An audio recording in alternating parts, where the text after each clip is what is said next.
right through a channel of light fluid.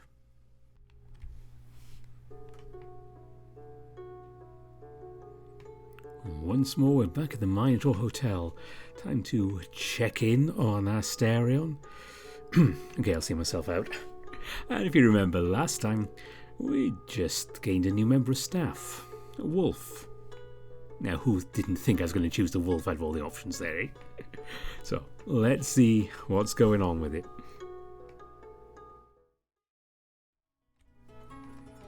You check your clock again.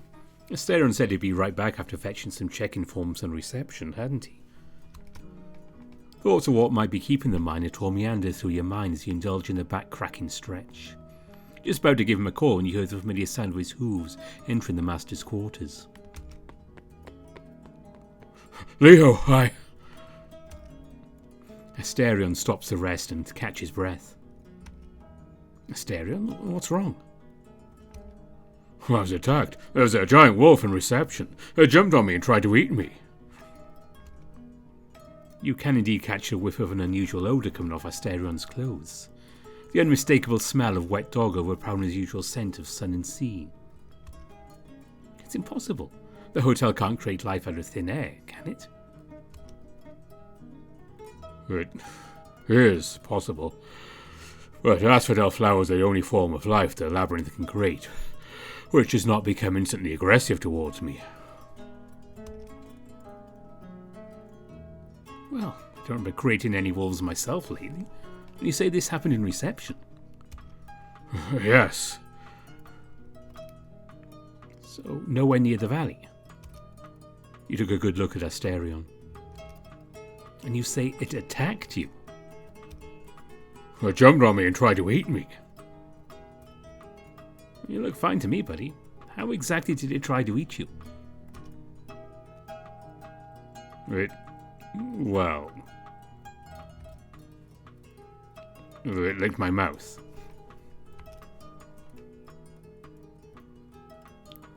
I see. And you sure it wasn't just some guest's very large dog? Well, it's larger than any dog I've ever seen. Large enough to reach my mouth on its hind legs. That is pretty large, yeah. Where is it now? I don't know. I ran here, so I didn't see where it... Oh, check-in forms. I must have dropped them on the grand staircase on my way here. Why don't you take a seat and calm down, Asterion? Something to be afraid of, all right? If this was something conjured by the labyrinth, it would have done much worse than try to lick your face, right? Oh, I suppose you're right. How about this? Why don't you take a break here while I go and pick up the papers from the stairwell? Then we can both make plans for the day. I'm sure someone will run into the dog and we could ask around see if he belongs to someone. Yes, I can do that. Well, thank you, Leo.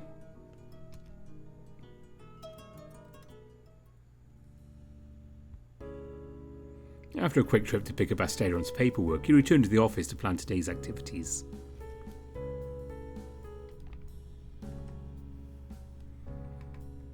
Asterion helps you carefully carry the replicas of the Minoan artifacts you found in the storage room over to the office. I think this is a good enough selection of writing samples, isn't it? This does appear sufficient, yes. Cool. So now we need to take clear pictures of each artifact from different angles to show the researchers. Should I summon a camera? That won't be strictly necessary. You have your phone, right? Oh, true. I keep forgetting just how many things it can do. At first you think you ought to summon the real cyclorama wall, but worries come about how that would mesh with your cover story if the photos are too crisply professional. It should be just professional enough. Strategically keeping it simple, you pull a good white sheet, a small key light, and a fill light into existence. After adjusting them a little, you decide to add some soft lighting hoods as well. You almost ask Asterion for a ruler and a coffee mug to show scale, but then you remember exactly what you've just spent the last handful of minutes doing. After taking a photo of the whole lot for general scale, Asterion places the artifacts on the backdrop one by one, and you take pictures with your phone. After the 5th clay tablet, you tell Asterion it's his turn to take the pictures. It's your project after all. Sure. How do I take pictures with this again?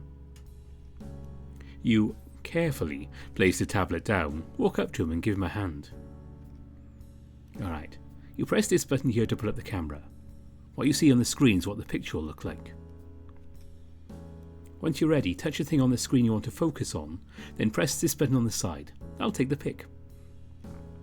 Like this? Asterion holds the phone awkwardly with one hand and taps the screen with his other index finger. The image comes out blurry. Try like this. You stand in front of Asterion and place his right hand on the phone, making him hold it with both hands. There, see how it's steadier? Just use your thumb to take the pic. Try holding your breath before you press the shutter. Asterion turns the phone and peers at the lens. Is it really still called a shutter when there is no shutter? He shrugs and then continues his quest for clear photography. Here you recall the wondrous technology of tripods. There's the fear of hurting Asterion's feelings should you bring it up now. You hear the phone make a shutter noise. Asterion turns to you and you can see a much clearer picture of your torso with a little bit of your chin poking from the top edge of the screen. Well, it's definitely steadier. Just aim it at the artifacts this time. Asterion takes pictures of the clay tablet from different angles, and the two of you scroll through them afterwards. The second to last one is not half bad. He's getting the hang of it. Leo, do you mind if I take another picture of you? If it helps you practice, I don't mind at all. Asterion stands back and aims the phone towards you. You hear the shutter noise go off several times. See? You're getting the hang of it. You both continue taking pictures of the samples, and occasionally of each other. Then you teach Asterion how to move files from his phone to his tablet, and how to upload pictures to the cloud. While you're sending the research team a link to the cloud folder, you hear Asterion giggling behind you. What's up? Look at this, Leo. Luke taught me how to do it. Asterion shows you his tablet. He's changed his unlock screen to a picture of the two of you side by side, making goofy faces at the camera.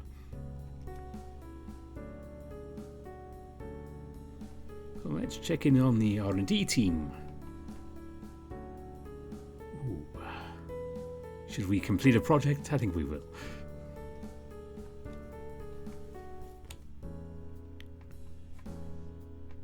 Well, I know how much management software can help, but this is a hotel.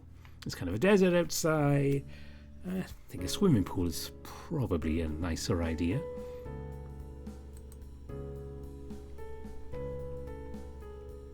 You find the R&D team among the kobolds, celebrating around one of the bedrock's tables and a pile of stacked contracts.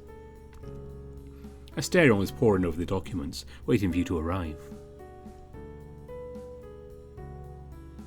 After a short congratulatory speech to the team, Asterion approaches you with the beaming kobold mimicking his step-wide gait. You know, human ingenuity never ceases to amaze me. What do you mean? After some back and forth, they've agreed that a vanishing edge pool would be the best choice. I'd never heard of such a thing. I only needed to research it for a minute, for I gladly agreed. It is done now. It was not easy, but it is ready. It involved researching what materials are used today in building pools, picking the place and area, designing it, mapping out the pipes. This was far harder than the gym. You'd assume that summoning the machines would be difficult. Well, we found schematics on the internet. Translating them to the hotel's format was not too bad. Oh, we just bought a few of them too. That was even easier. This pool was specifically designed for us, and that took a lot of effort. We even made some artificial plants as decoration. We transformed that whole area into a verdant oasis. All that remains now is to test the pool itself, and our staff seems quite eager to tackle this task. I assume we're joining them as well? Oh, naturally.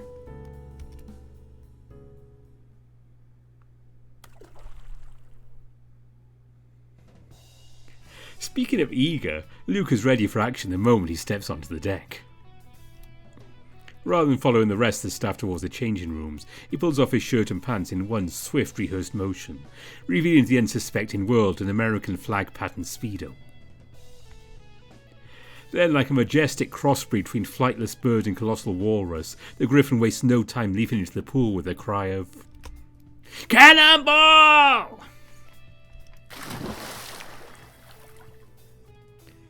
Are you surprised he's been wearing that all along? Coda can only sigh as he picks up after Luke, placing the pile of discarded clothing well away from the water on a nearby sun lounger. And not one bit, Leo. Not one bit. Though I suppose we should be grateful he's wearing anything at all. Yeah. The dragon clears his throat, banishing that image from both of your minds. Now, if you'll excuse me, I think I shall slip into something more comfortable too. Left alone, you and Asterion approach the edge of the pool together. Do you know how to swim, Asterion? Of course. My home was close to the sea. Not that anywhere in Crete is particularly far from it. You dip a foot in, wiggling your toes and rolling your ankle. Feels just right. Refreshing, but not so cold as to make you flinch from the sudden shift in temperature. Asterion mimics you with his left hoof, dipping into the lapping waters. Is your hoof sensitive enough to feel how cold it is? Well, not as sensitive as my fingers, no, but I can get an approximation. The Minotaur rolls up his pants and sits on the edge of the pool, submerging both hooves up to his calves. He leans back, supporting himself with his arms, flicking his ears and swishing his tail. Would you like to hop in too? Well, perhaps. However... Luke drifts by. His wings perform a sluggish underwater backstroke while he floats belly up, exposing the bulge in his skimpy swimwear to the vast sky above. Is that the average attire for swimming in this age? They're common enough. The swimming suits I saw in the motion pictures with Master Jean-Marie were completely different. They covered the upper body as well. You mean the old-timey striped ones? Indeed. Judging by what the others are wearing, I suppose they would be considered old-timey. Oh, it is a shame. I sometimes wondered what they'd be like to swim in.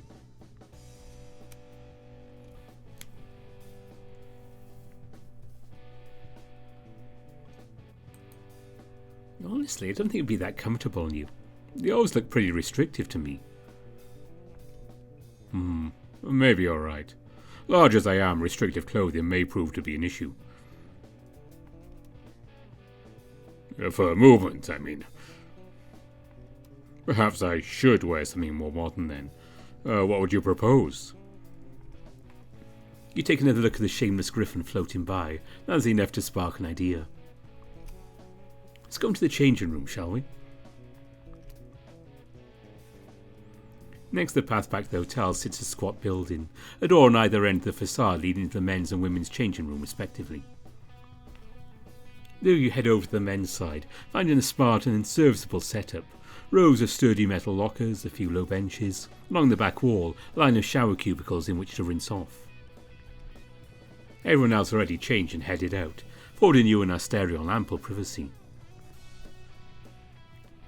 So, what do you have in mind, Leo? I think you'll enjoy this. You close your eyes and hum the labyrinth's tune. When the lights of the changing room stop flickering, you find your creation resting in your hands. Surprise! With a flourish, you hand over the newly summoned garment. Similar to Luke's Speedo, but a good size bigger and adorned with a different pattern. Is this... Yep, go ahead, try it on. You turn around and give Asterion some space to change. In the meantime, you summon swimwear into existence for yourself as well. You already have some in the suitcase back in your room, but, well, why take the time to retrieve it? You'll just have to live with owning a set of 2 now. A grunt from behind catches your attention, though you remain facing away to focus on making yourself decent. Is something the matter? It's not too much, is it? No, that is not it. I'm grateful, truly. This material is strange. It is like silk, but not quite. I never taught the hotel how to make this sort of cloth. What is it? I'm pretty sure it's a mix of polymers, most likely with a lot of nylon to it. Still of artificial fabric that came into fashion around the 50s or something. Did you write a contract describing this material? Nope, not me. Well, whoever did it, their sewing skills are impressive. It shows even here. Say, do you think Luke ever worked as a tailor? You think it was him? We also put in the time to teach the hotel how to make something like this. Plus, there is no hole for a tail. I noticed Luke prefers allowing his to ride over his underwear. You would not know this, but that makes it sit lower. I'm sure it's intentional on his part. I never would have guessed. You hear Asterion hum a few bars, then the rustling of fabric and a contented sigh. This is how I prefer it. Just pierce a hole in the backside, cut it up a bit, add a button.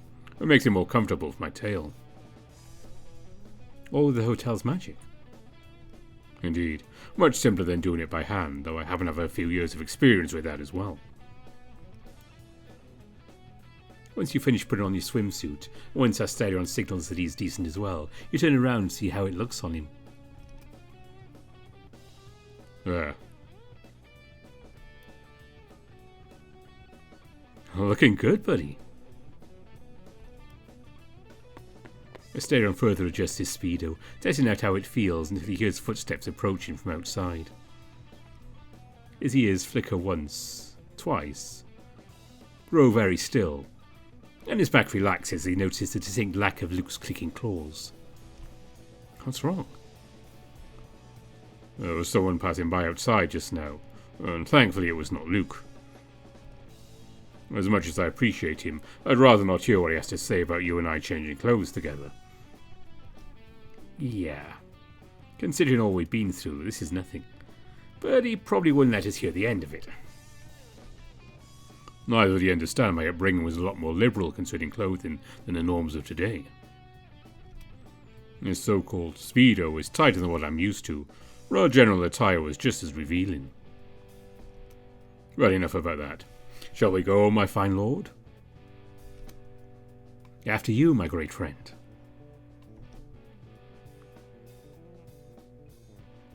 Back outside, the ruckus makes quick work of your secret, sweet atmosphere, leaving the two of you in the midst of all the mundane reality of the hotel. You catch sight of Luke wandering into the shallows where the kobolds cavort about in water wings and floaties. The Griffin soon finds himself becoming a participant in their rambunctious play, though perhaps victim may be more apt. After a minute or so watching the commotion, Asterion gives you a sideways glance. I do have one question. Is this the Greek flag? Yes, I thought it'd be appropriate. Sue me. You do realize I have no particular allegiance to mainland Greece, correct? I am Cretan. However, all considered, I don't believe I'd feel much connection to the flag of contemporary Crete either. That's reasonable. Still, it really does look good on you. It gladdens me very much, do you think so? I truly did wish to fit in with the others besides, so I accept your gift. Well, thank you. Now, shall we go for a swim? You and Asterion return to the pool side by side, both of you now dressed for the occasion. You take the Minotaur's towel and your own, then turn towards the line of sun loungers to put them down. Asterion waits for you, patient and expectant, at the poolside. So, how should we do this? Want to just jump on in? It is your call. In truth, I'm a little bit rusty. Long as it's been since I've had the chance to go swimming. Well then,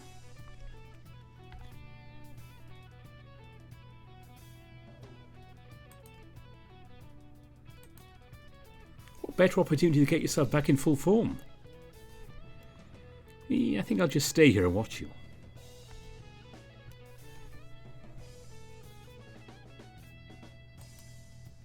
The day's so nice, we've been so busy lately. I think I'd like to just relax for a while longer.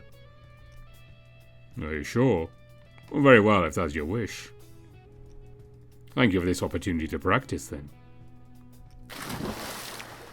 Asterion turns, taking the liberty to drop right in. You, meanwhile, take a seat on the edge and just dunk your legs while watching him swim. He ends simply enough with Asterion making long, broad strokes.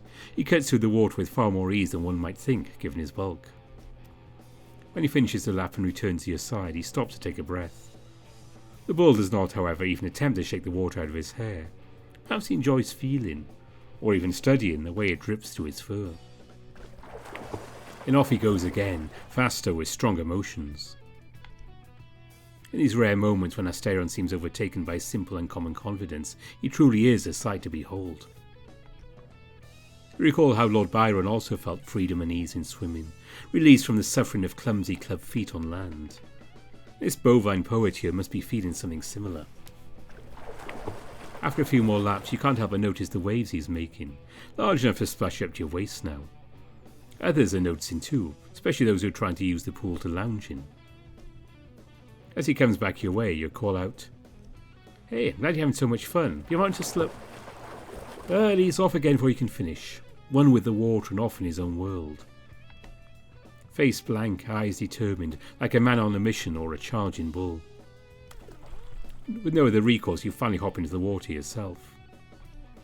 Talking does not work, you'll need to take action.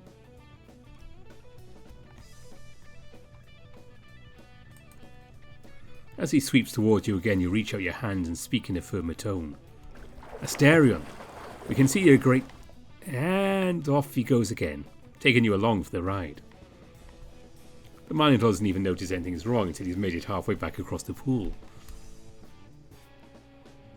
Out of instinct, he starts to roll, trying to fling off the unwelcome weight which clings to his shoulders for dear life. Then he notices who you are and what he's doing, and mortification washes over his face.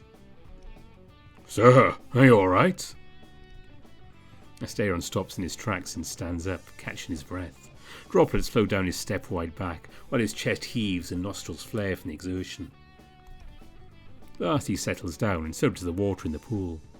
You release your grip on his shoulders, dropping down to your feet with a small splash of your own. "I'm fine, really. You just got a little too in the zone, I guess." There are others who are using the pool right now too, so... Well, at 12, I'm ashamed of myself. "Are you feeling alright?" He huffs. His breath starts coming in heavy gasps once more. Apologies, Leo. I suppose I did get a little carried away. It really has been a long time. You pat him on the back. A few last exasperated glances your way, the staff members resume their activities as though nothing had happened. "Why don't we go over there and calm down for a bit?" The two of you rest on the side of the pool overlooking the valley, taking in the view as Asterion takes in slow, deep, calming breaths. "So, a little bit rusty, hmm? If that was you out of practice, I can't imagine how you were in your prime." "Well, centuries have passed since I saw this much water, much less had this opportunity to enjoy it. I suppose that I..." "Missed it?" A little grumble crawls up his throat, bashful. He nods. "Well, it's going to be right here if you'd enjoy any time you like. Oh, maybe you should save the laps when it's less crowded." And then nods, he looks around, noticing the water level seems much lower now, much as it was overflowed from the basin below the vanishing edge with all his splashing and wave-making. He hums, discreet, instructing the hotel to create more.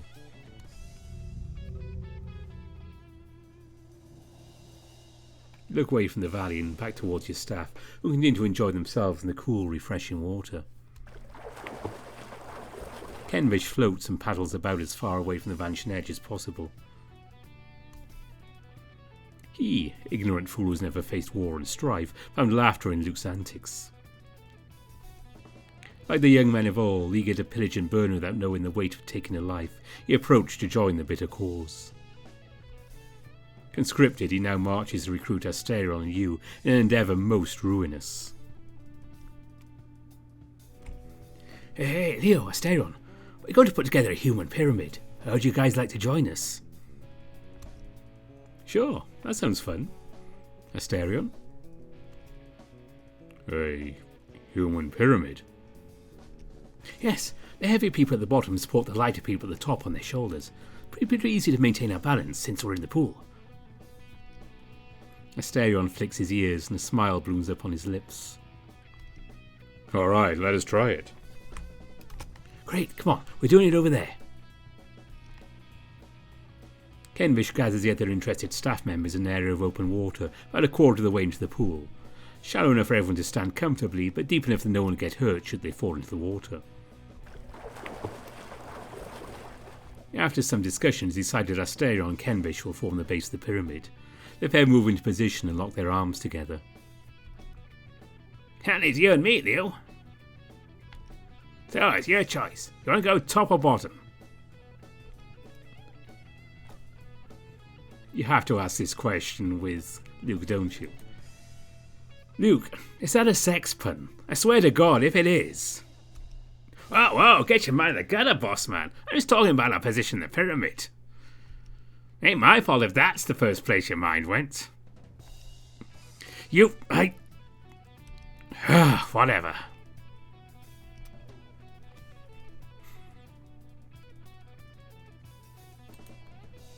Alrighty, I guess I'll bottom then. Right. Luke moves up behind Kenvish, using the ball's thick thighs as a step to climb up. He's a pretty firm bacon boy. Thought your meat would be more marbled. Oh, just shut up and get in position. With a squawk of laughter, the Griffin does just that. Once he's taken his place balancing on Asterion and Kenvish's shoulders, you climb the Minotaur's back to join him. So, since just the two of us, here's what we're going to do. I'll get down on all fours, then you climb up on top of me.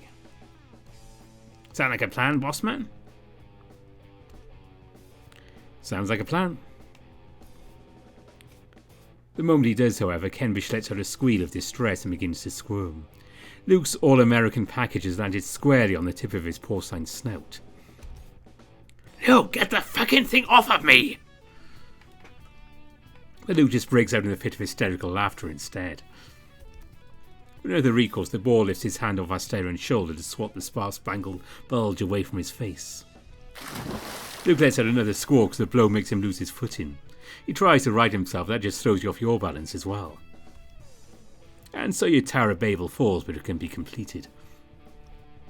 Yours come to ruin is carefree laughter which fills the air, not bitter wailing and grief.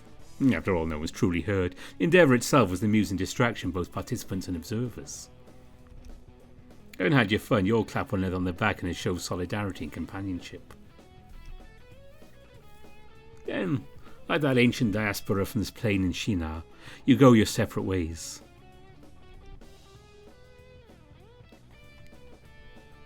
Leo, would you like to go dry off? You look up to your bovine companion, giving him a small nod. Sure, I think I've had enough for now. We can probably call this project a complete success at this point. Indeed. Two of you get out of the pool, finding your towels right where you left them on one of the sun lounges. You step away from one another and begin to dry yourselves off.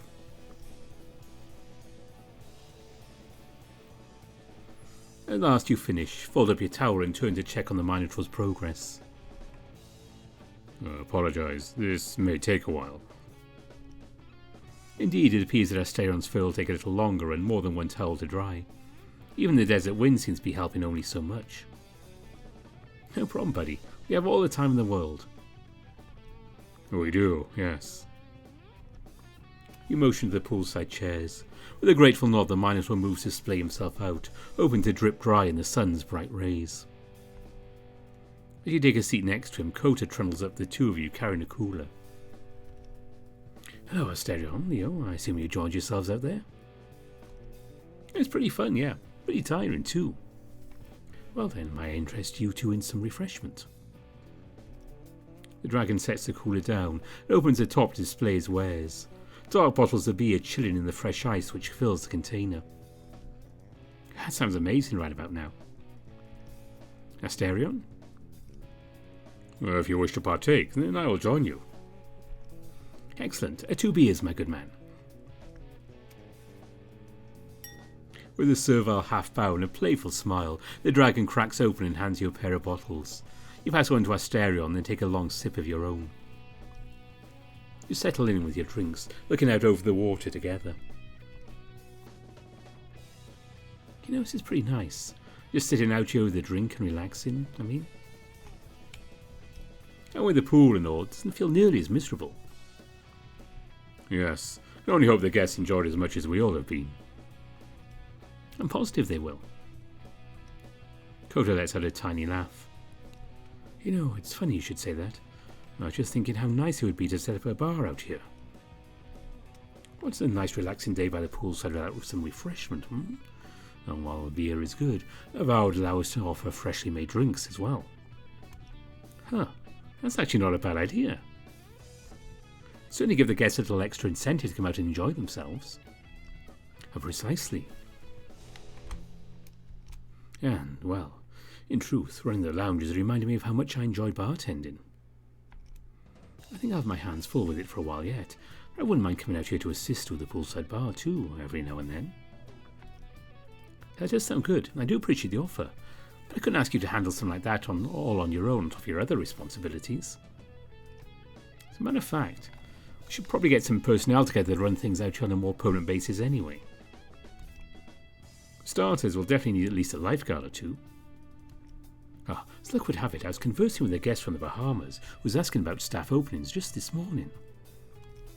He's a web designer, but has worked a few summer jobs as a lifeguard before. It's definitely a start. Go ahead and get me his contact info later. Although we do have to consider he alone may not be enough for some of the larger guests, especially mythicals would be too big for a human to pull out of the pool. Yes, I suppose that is something to take into consideration. Well, today's not the day for such topics. We'll figure it all out some other time. I guess so. For now, let's just relax and enjoy ourselves. The dragon cracks open a bottle for himself, lifting it up towards you. I'll drink to that. Coda continues to offer drinks from the cooler, have a few himself. Eventually, however, he leaves to the changing room, giving you and Asterion some time alone. The Minotaur looks out at the pool, now almost empty. This was the most fun I've had in a long time. Thank you for arranging it, Leo. Please, it's all for the guests. Although, if I'd known how much you enjoy swimming, this would have been a higher priority. In that case, I have to make sure I come out here as often as I can, to ensure that the guests are enjoying it, of course. We can't have your efforts going to waste now, can we? And I would like it very much if you would join me. To make sure no one is getting carried away with their laps. You give your partner and co-owner a smile, bumping his shoulder with your own.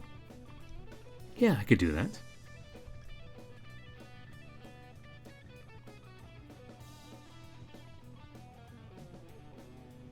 Oh, I wanted to ask, should I change back to my old clothes?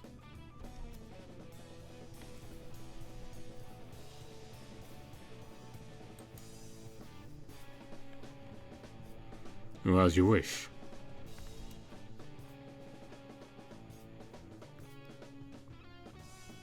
Well, let's check in on the exploration team. So, Luke found 3 raw materials. Apart from that, nothing else. Oh well. Raw materials always help. The Minotaur holds the fruit bowl, overflowing with pomegranates, against his chest. He hums a song, and each step downstairs follows its rhythm. There is a prayer on the tip of his tongue, and many whispers as well. Asterion holds back a smile as he anticipates all he will say to Lord Hades' statue. He crosses threshold upon threshold until he arrives at the garden. The fresh early night breeze coats his shoulders like a mantle laid over a prince's back. But he and his prayers are not alone.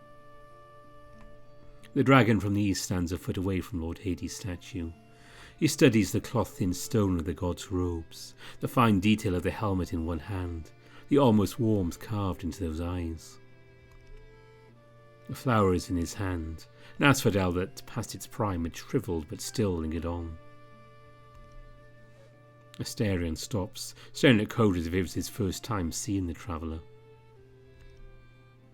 And the sky, too. Were its stars always so bright? He cradles the fruit bowl and its pomegranates in his arms. He steps forward to catch the dragon's attention. Oh, Asterion, hello. Kota, good to see you. If I may, your scales are quite striking with the night sky's backdrop. You're too kind. I can't recall the last time I heard a compliment like that. Oh, it's true. And the flowers, the whole field of them, suit you just as well. Thank you again. But let's be frank. Only a true monster, loathsome of heart, whatever its appearance, would be out of place here. This garden is so serene. I hadn't given it a chance before. The statue and the flowers seemed too solemn at first glance. Almost sorrowful. In truth, it frightened me. But today I realized something. This is the only place in the hotel where plants grow. Aside from the valley, of course. Isn't that so? Correct. This statue is quite special and dearly cherished. I can feel something from it too. My hearing dulled as I approached it, as though I'd been surrounded by velvet. I can hear my heartbeat, feel it in my fingertips. And the air here, it tightens my chest with how much it reminds me of home. I could just lay here and sleep for a week. I sorely want it, but I can't shake off that sense of sorrow. Do you feel this too? Asterion kneels by the statue and lays the fruit bowl at its feet. With a pocket knife he carves each pomegranate open. No regard for their juices spilled on the soil and over his hands. I know well the velvet of which you speak. It has lulled me to sleep for countless nights right here. This is where I used to sleep over 2,000 years ago. The creatures of the valley keep away from the statue. I like to believe, nay, I know it, that this is Lord Hades' gift to me. For all those years he protected me. Building the hotel around him was only natural. The deafness you notice, the world muffled all over, that's what the underworld sounds like. As for sorrow, no, I feel not a seed of it. The dragon from the east looks up at the god's eyes. Am I interrupting your rite of worship? Well, not at all. I'm only cutting a few pomegranates for his lady Persephone. There's very little need for formality. Nonetheless, the dragon kneels, not before readjusting his robes. Is that so? I'd expect much more pomp for the worship of a deity of the dead. Oh, that. It's a long and sordid story. I wouldn't want to burden you with unsightly details. The Minotaur runs a finger on the tender pink flesh. He collects the full and bursting seeds with his fingers and lays them at the statue's feet. But if you would allow me, I do have an indelicate question for you, Kota. Go ahead. You are my host, and if the discomfort is bearable, I won't shy away from answering. Asterion's hands drip with that red so familiar to the denizens of that underworld. Are you a god? Pardon? Are you a god from the east? I've heard tales about the eastern pantheons, although not enough to form a full picture. Are you a god, or the equivalent of one?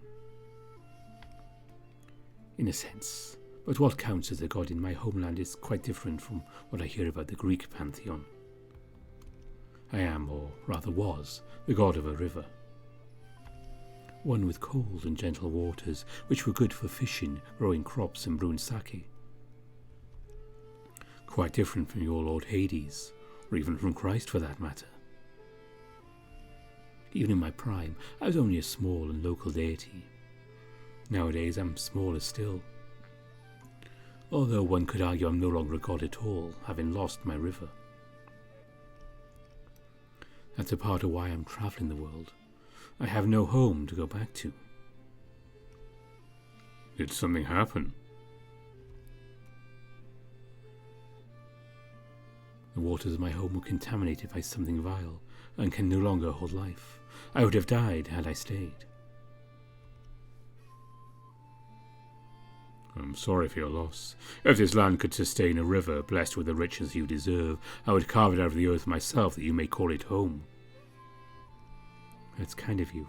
Too kind, in fact. It is appreciated, to be sure, but I could not accept such a grandiose gesture.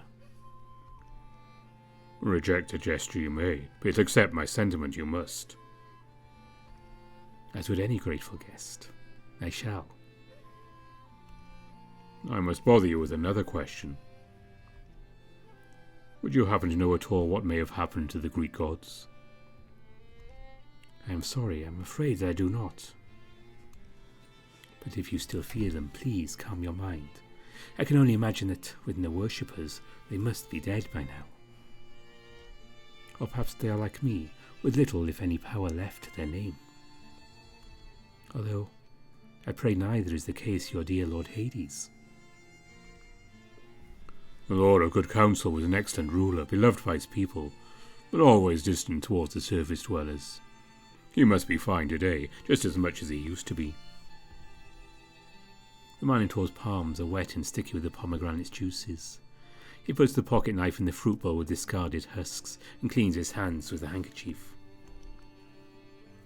Her Majesty, Lady Persephone, will surely smile upon us today and always.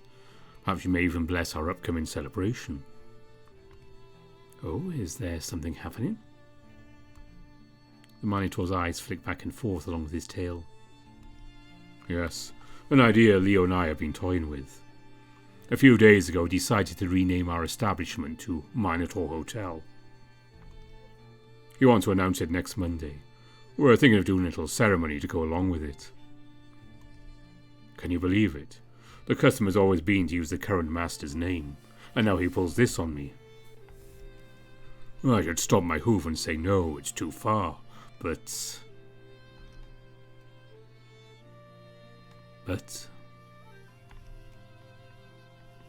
Will you make fun of me?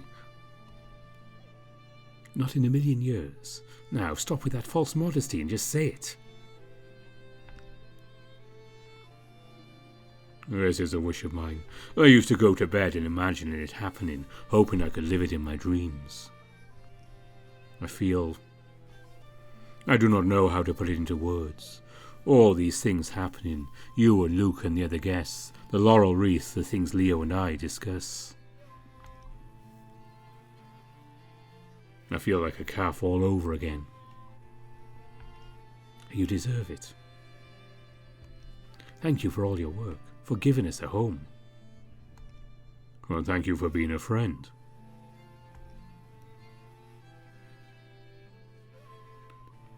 There's one thing I'd like to discuss with you, since we have started talking now, but it's a bit of a sensitive subject. Would now be a good moment? I have all the time in the world. Good.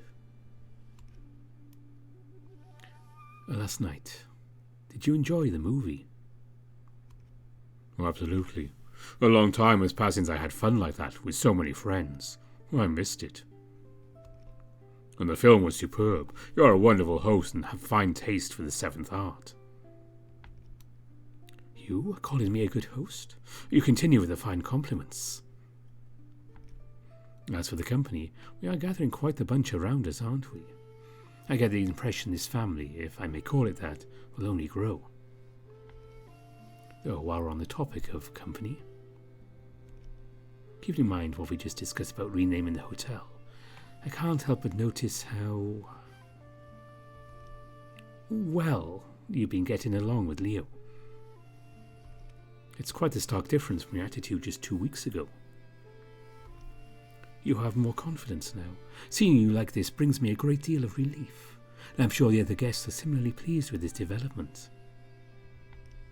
Oh, thank you. It's very kind of you to say that. Glad to know I'm making a good impression.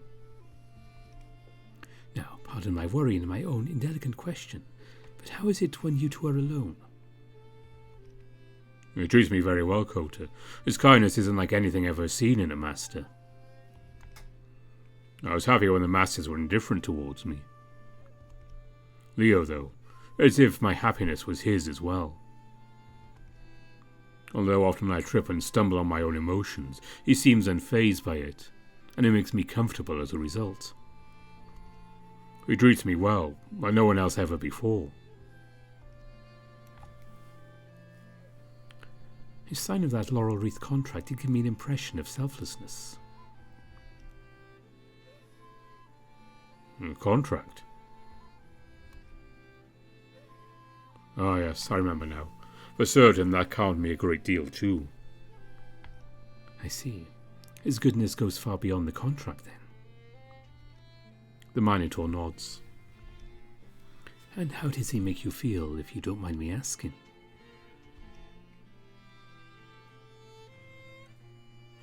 Well, I suppose there's not much point in hiding it. The dragon shifts in the grass. Its face remains placid as it turns toward the Minotaur. Its gaze is sharp as the pocket knife in the fruit bowl. Hiding what? Just that sometimes it's all too much for me. I'm sure you've noticed already that I have moods. They can be difficult at times. Whenever it becomes too much, Leo helps me.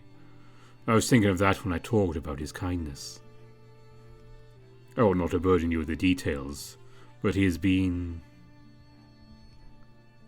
I struggle to say it out loud, but he's been a steadfast friend. I see.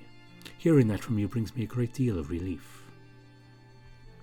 Ever since that night when we stargazed, I've been worrying about this subject, wondering if Leo is treating you well. Why do you think that? Kota opens his mouth, then bites his lip and shrinks into himself. Never mind. He looks toward the valley far away below. The dragon bites a claw for just long enough to gather his thoughts. He's your friend. Yes. Is he only your friend? He thinks the dragon's words over and over, chewing all the meaning and ambiguity they carry. The weight of thousands of years falls on his back, and for a moment he remembers all the wisdom he's amassed over his 100 lifetimes. He knows what the dragon means, but refuses to reveal his mind. I'm afraid I don't follow. The god from the east does not see the useful glimmer disappearing from Asterion's gaze. He trusts the Minotaur, perhaps too much. I suppose that was too arcane. If it's not too much to ask, could you tell me what you like so much about Leo?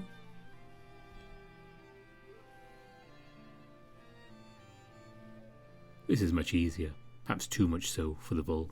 He can gush about Leo. For centuries I've worked to make this place a home for the lost, even if I was no more than the servant. Leo is kind and brave. He treats the guests well and treats me like I'm good and worthy. He is playful and considerate, too willing to let me have all that I ever dreamt, even that which by right should belong to the master. He reminds me of my oldest, dearest friends from when I still had my freedom. If I remain locked in this realm, I feel more liberated than ever. He makes the hotel feel like a home, to and for me. And even my mind, all the unruly thoughts running around it, grow quiet and gentle when he's around. The sharpness in Kota's eyes fades, is replaced with the light of understanding. I feel ownership of myself, over my future, my body, my mind and soul. So much that the emotions I'd forgotten rise again to greet me. He does all of this with the utmost naturality. He's not even trying to impress me. It's just the truest kindness of his heart. I did struggle with allowing myself to consider him a friend, but I'm getting better every day. Good. Change a little bit here and there as much as your heart desires. Do whatever pleases your soul. You weren't here when you found me, Kota. I was almost a skeleton. Half of my face was gone. I could barely string my thoughts together.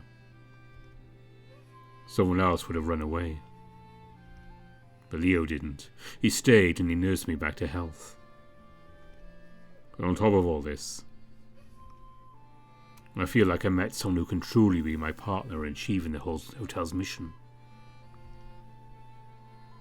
Partner, mutters the Minotaur under his breath, as a pang of desire overtakes his innermost thoughts. My mission. Is that enough, or should I go on? I've heard all that I need to. If you'll allow me a moment's preamble. I am old, Asterion. Not as old as I, thought the Minotaur. I've had a great deal of experiences, so I feel compelled to share a bit. In any usual circumstances, I've never been comfortable with the idea of becoming close friends with a superior. And you, I am sure, know all too well the burden of hierarchy. I believe this to be a valuable rule for life in general. We must never forget what is proper, and those boundaries are in place for our own good. In any circumstance, with the insurmountable power difference being what it is, I would say that one in your position should be wary of such friendships. However, the Minotaur cringes. Are you saying I shouldn't be friends with Leo? However, for you today I will say otherwise, because sometimes fortune shines on us with a crooked smile. The inflection in the dragon's voice clues Asterion in. A part of him already believes that Kota would rejoice if he only knew the truth of Asterion's emotions. But the keeper of the hotel, wise and old, refuses to admit it. We'd be fools to let go of the chance of happiness only because it's not proper. Your situation is unique, so if Leo treats you well and the chance of happiness presents itself, have no shame and claim it. Pay no heed to whatever anyone might say about what's right and proper. Asterion's fingers dig into the soil. The Minotaur cannot admit it to himself. He must. He has to keep the emotions which roil like sickness with him in check. His eyes lock onto the dragon, this glorious friend brimming with life.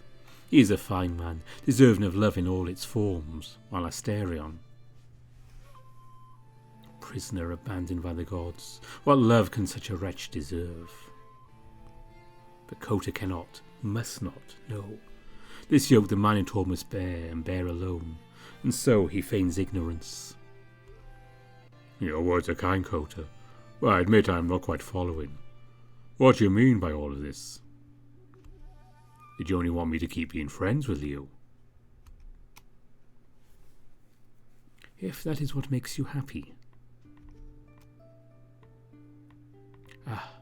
You two are so precious together. Such great friends you are. I've seldom seen a bond like this. I always find it precious, this connection men can have with one another. A friendship like this, between two souls linked by circumstance, by choice, now even by the law of a contract. Wouldn't you say it's a kind of love? The Minotaur's hands grow sweaty. His gaze averts itself, in thought or confusion or bashfulness.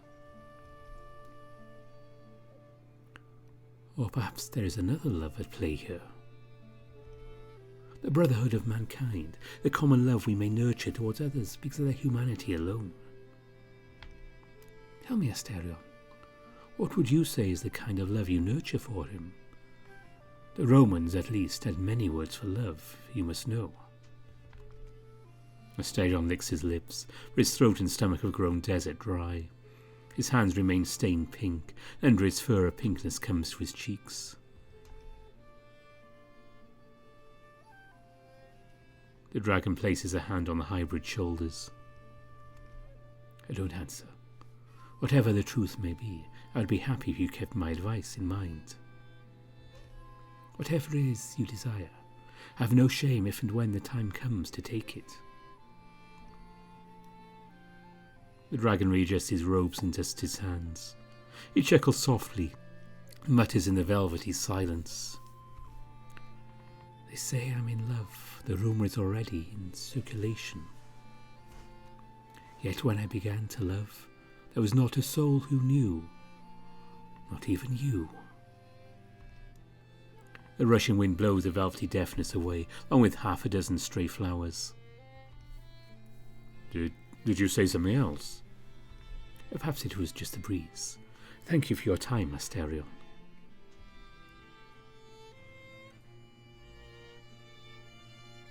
Asterion is left behind, cringing like one whose shameful nakedness has been brought to light.